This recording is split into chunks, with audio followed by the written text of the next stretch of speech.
gear bike. It's a familiar speed camera, that.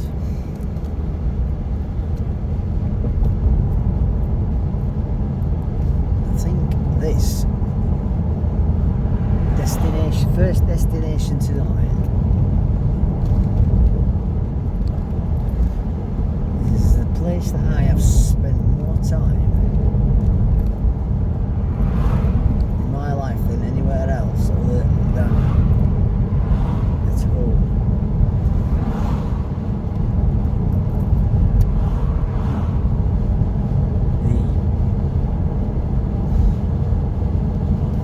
The home of legends, the home of Mr. McCord, the home of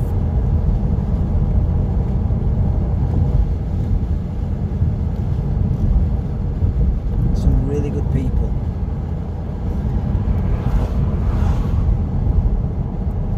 Some really good work colleagues that became really, really good friends.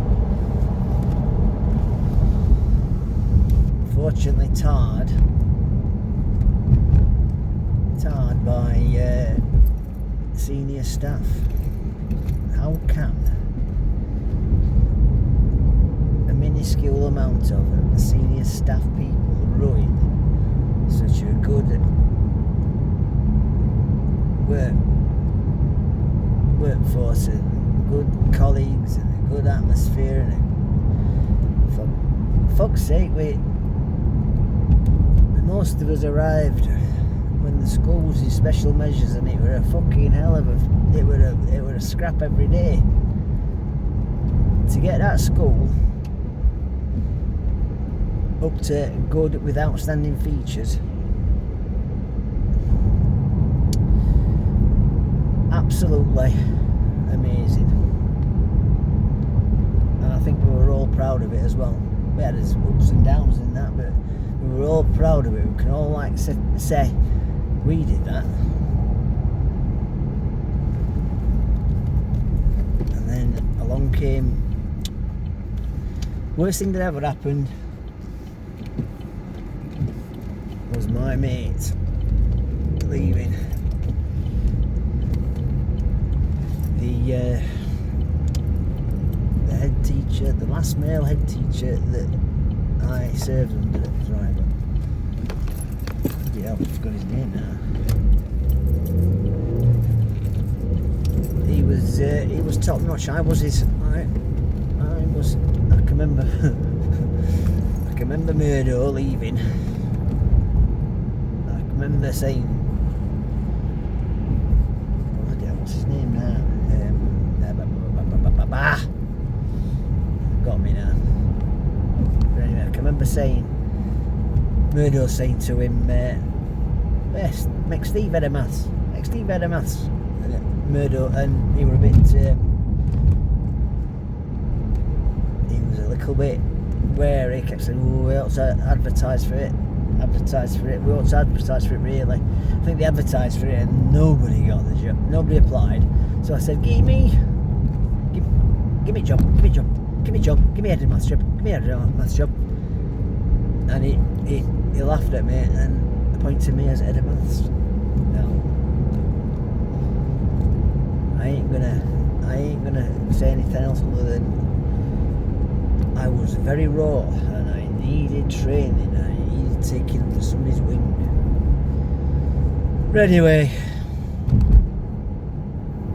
name will come to me. I can remember his piece on side, but I can't remember him. Can't remember his name.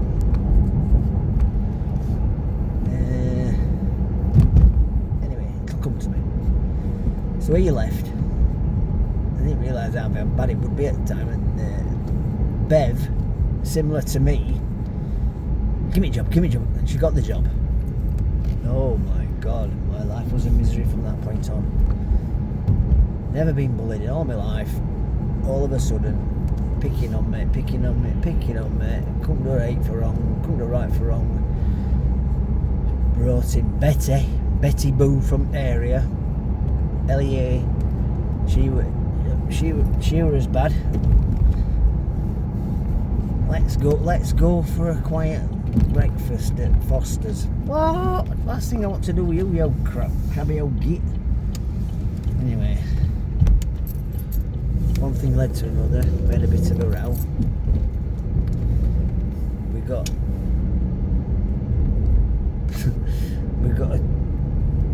what was his name now? Fucking BK. Can't remember his name the other day now.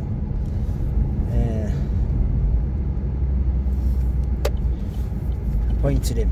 What a knobhead. Everybody kept saying to me, "Who's that knobhead that you've appointed?" I kept saying, "He'll be alright. My God, he had his head wedged so far up my arse. I'm not kidding you. And he followed me everywhere to the point where I was making excuses to get rid of him, and I was tricking him to get rid of him, and it was ridiculous. What we call him now? Remember the other day, you know. Anyway, horrible git, and we ended up in this meeting that a lot of you will know about. So Bev, in her haste to get some dirt on me, employed the first spy. He was the most obvious spy you've ever known in your life. It was the grey-haired Irishman. Now then, Steve, what are we going to do here, Steve? Everybody was suspicious of him. Unfortunately for Bev, which is a bit of a recurring theme here, he ended up liking me. Well, that weren't in plans, were it, Bev? We had this meeting with Betty Boo, and I'm trying to remember his name now. We had a bit of a falling out, a bit of an argument. She came with an agenda that hadn't been agreed, and all this and that, and we had an exchange of words, let's say. And Betty, at dinner time, went into Bev's office crying and saying how that Steve Harrison's horrible and he's upset and everything, which just coincided with me getting a text message saying that Gabby had got swine flu. So I went up next minute, I'm under investigation. This was first under investigation. Boy, was I to get used to this. So first investigation, and everybody in the room had either declined to say anything or had said, well, it was just Steve being Steve, just like having a bit of an argument like he does on occasion. That was that.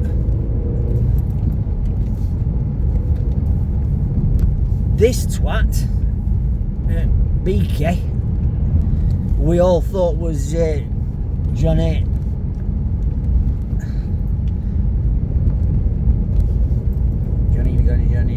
Big Johnny, French teacher, hard as nails.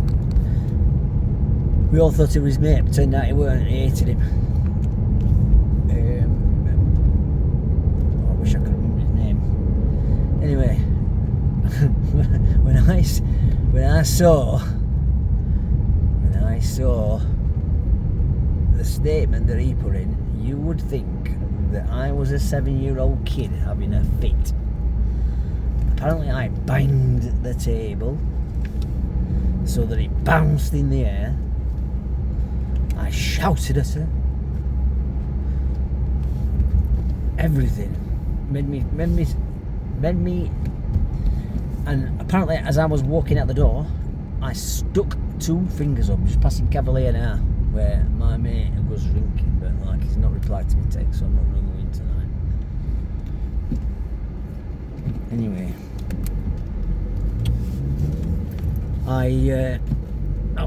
apparently I put 2 fingers up as I walked out at the door and said, "Fuck you, Betty." Like the kind of thing that I wouldn't have done when I were 10, never mind whatever age I was then. It was unbelievable, but this was it. This was the one that she was going on. She was Betty's word, and this ridiculous statement from this knobhead, little beaky looking, like Beaky off her Fraggle, not Fraggle, yeah. Anyway, like Beaky. That's why they called him Beaky. Yeah, her spy, the old Liam, that's it, Liam the Irishman, who was supposed to be gathering evidence for her. He said that it was just like a bit of a heated about wrong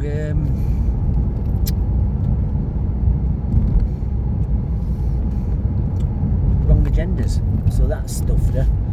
Anyway, under investigation. I'm just going to pause it for a bit, to be continued. Richard Broadbent, that's the name. That was the absolute wanker that nobody liked, the useful idiot that Bev got rid of as soon as all this investigation had gone through.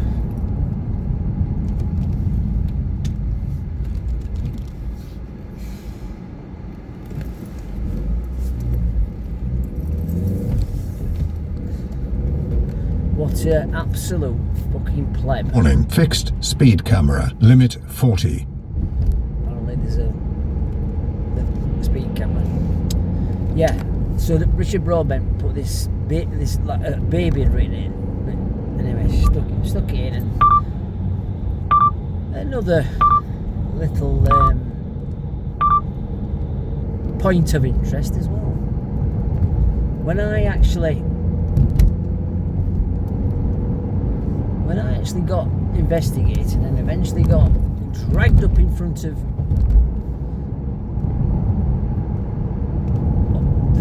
the disciplinary committee with the chairman of the governors on it, who turned out to be a Mr. Lakin. Mr. Lakin kept on going and asking me whether I was a good teacher. And I asked Bev, he actually asked Bev, is Mr. Harrison a good teacher? And Bev, the horrible, she could have quite easily have said yes, because I was, and she couldn't bring herself to say yes. Now I tell you what, I wish I'd have known there and then what Mr. Lakin was probably covering up in the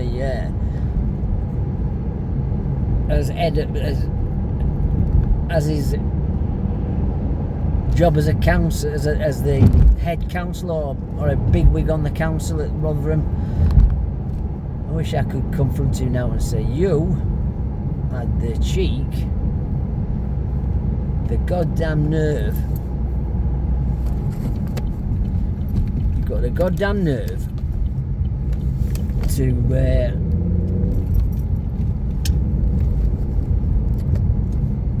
question me like as if I were a naughty schoolboy and discipline me and all this and that, and talk to me like down to me when you were probably hiding God knows what stuff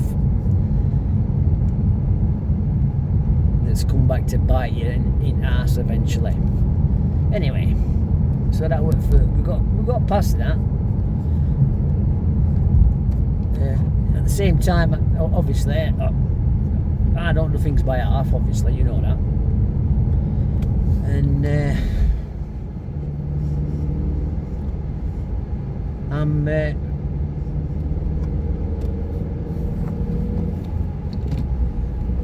also, whilst fighting this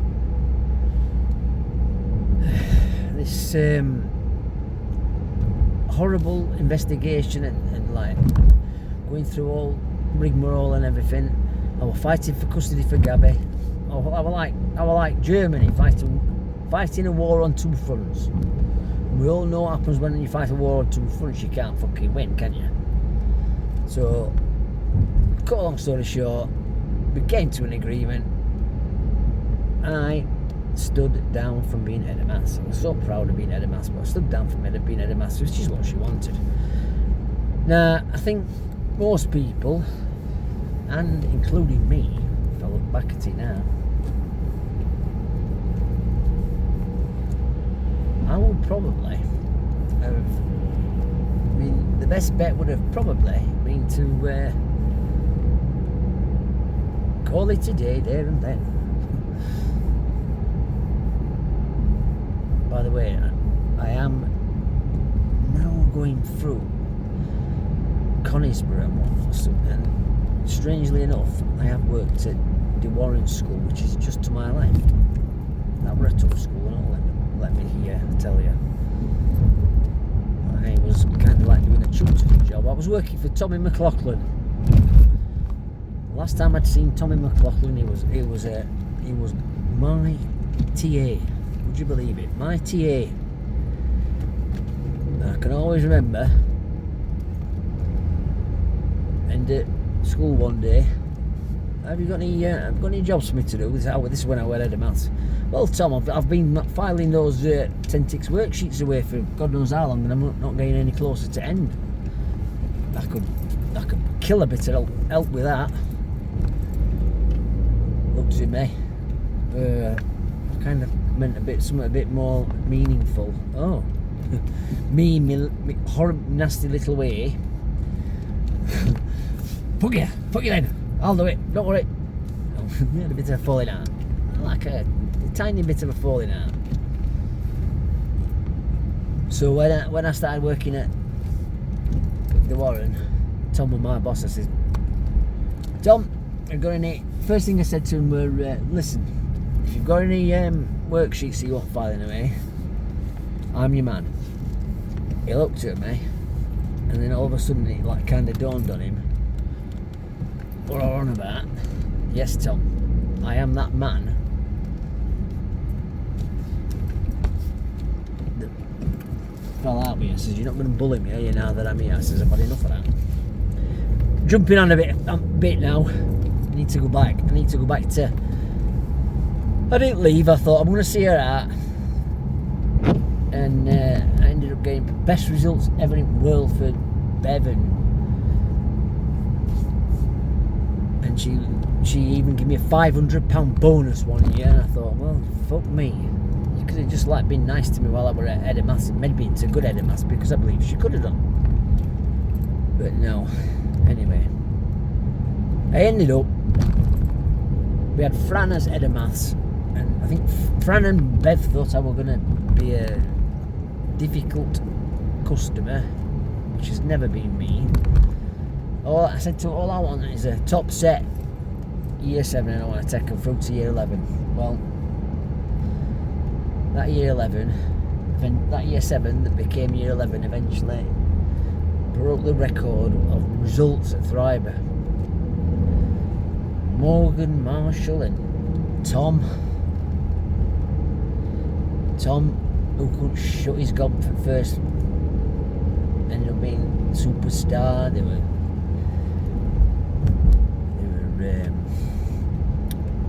what else we got? Oh, bloody hell. They were a right back row.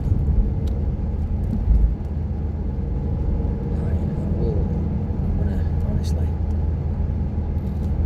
it was the best class I ever had in my life. One or two bumps in the road, like one at Twins, I can't remember his name now, falling out, telling me to F off in my room at dinner time, caused a hell of a ruckus. Came from left field and I had no idea why. I always remember, in fact I'm just going to pause it for a bit.